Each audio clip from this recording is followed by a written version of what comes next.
Hello fellow compounders, welcome back. Today I'm going to review how I boost dividend income by 25% using options. I'll review an example of an option strategy that I've used many times to increase the income yield of the stocks in my dividend portfolio. I'll show you how I can obtain 25% income boost on Ultra stock, ticker symbol MO, and generate a 10.7% income yield by doing this trade right now. This video is for educational purposes only and should not be considered financial advice. I am not your financial advisor and you are responsible for your own financial decisions. Today we're diving into the world of covered calls. First, let's break down what a covered call is. In the world of options trading, a covered call is an investment strategy where you sell, or what we call write, a call option against shares of stock you already own. This strategy generates income from the premium collected from selling the call option. Let's define a call option. A call option is a contract that gives the buyer the right, but not the obligation, to buy a stock at a specific price. That price is called the strike price. And he has a specific time period to do so, which is the expiration date. For example, when someone rents a house and the landlord gives the tenant the option to buy the house within a year at a set price, that is a call option.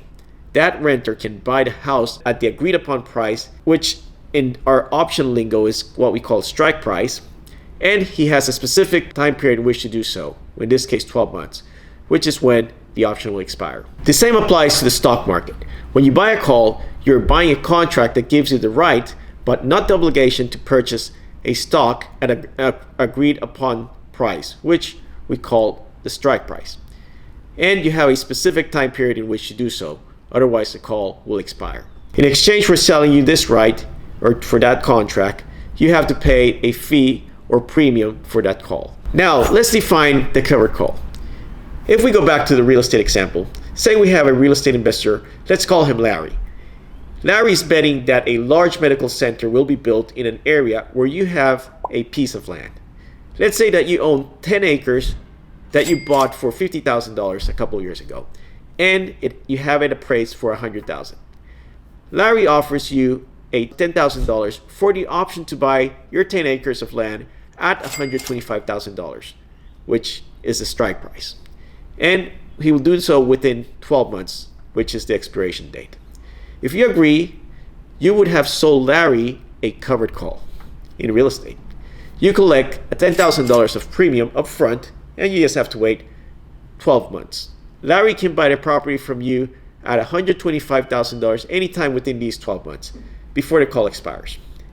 If after 12 months Larry doesn't buy the land, the contract expires, the call expires, and you get to keep the $10,000 premium, and you will still have your property. If he does buy the land for $125,000, you still get to keep your $10,000 premium plus the $75,000 capital gain that you made on the sale of the land. That's a covered call in real estate. Now let's do a real-world dividend stock example. Here's how I can boost my dividends by 25% or more. Here's a trade. If I took 100 shares that I own of Ultra Group, ticker MO, and sold a call against it, making it a covered call, here's how the numbers would look. MO, or Ultra, is currently trading at $44.50 per share. It should pay out $3.76 in dividends over the next 12 months. And I can sell a covered call with a strike price of 50. That means if called, I would have to sell the shares, the 100 shares, at $50 per share, expiring in 12 months, in 1 year, for a premium of $1 per share. The $1 premium is 26.5% of the $3.76 dividend. So effectively, I'm earning a 26.5% more than if I didn't sell that call. Remember, when I sell you a call, I keep the premium no matter what happens. So there you have it. I boosted the income of my Ultra position by over 25%. Wait a minute. There's no such thing as a free lunch. What's the catch?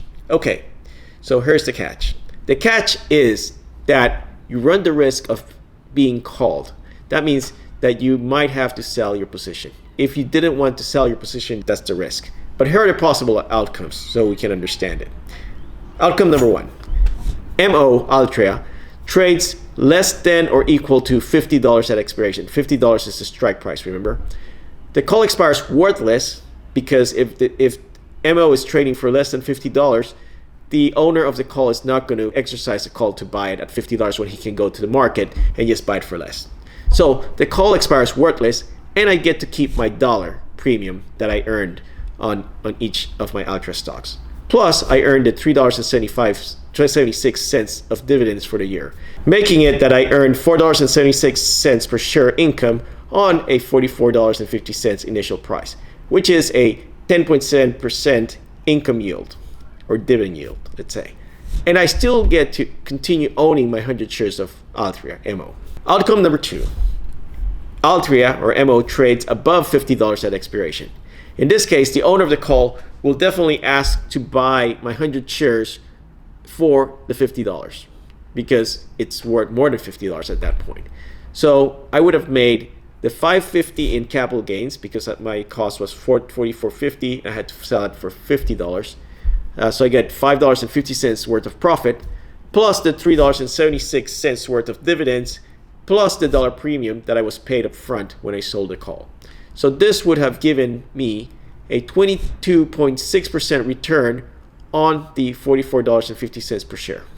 So not a bad outcome, even though I had to sell the shares. The third outcome, MO trades above $50 before expiration. The owner of the call could exercise at any time prior to expiration. This means that he could buy the 100 shares from you whenever he feels like. So why would he do so? Let's say that MO trades at $60 due to an impressive earnings growth. Then in this case, the owner might decide to buy the stock early at $50 so he can receive the $3.76 worth of dividends, or whatever dividends are left to be paid. Remember that the $3.76 is paid out quarterly, so it's $3.76 divided by 4 quarterly. So from my standpoint, my worst case scenario is that the call gets exercised and I have to give up my shares right after I've sold the call, and I miss out on the dividends. So, however, I would have made the $5.50 capital gains almost instantly, plus the $1 premium that I've collected from selling the call option.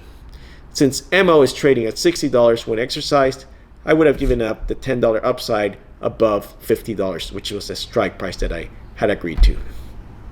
And in all cases, the other risk is that the stock could fall below $44.50, which was my initial cost. However, I would have had that risk anyways, regardless if I've sold the call or not, because I own the stock. So there you have it. So in selling covered calls, I give up some upside in exchange for some extra income. Now, you might be wondering, when is a good time to sell covered calls? There are a few conditions or situations that make it an attractive strategy. Here they are. Number 1, it's attractive when you believe that the stock will stay relatively flat over the option period. This way you can pocket the premium while still holding onto your stock. Number 2, during periods of high implied volatility. Higher volatility means that the options get pricier premiums, meaning that the income for you as the seller will be higher. Number 3, when you wouldn't mind selling your shares at the strike price. Remember, if the stock price rises above the strike, your shares may be called away. And finally, number 4, if you're seeking a modest hedge, the premium that you receive can slightly offset a potential decline in the stock price. I really don't pay too much mind for this one. If I'm holding stock, it's usually for income and I'm not thinking about selling, but I still get that extra income boost. Now, let's talk about when selling covered calls might not be your best bet. First, if you believe that the stock is poised for a significant increase, remember that by selling a covered call, you cap your upside potential. That's not the right time to sell. If the stock soars, you will miss out on potential gains.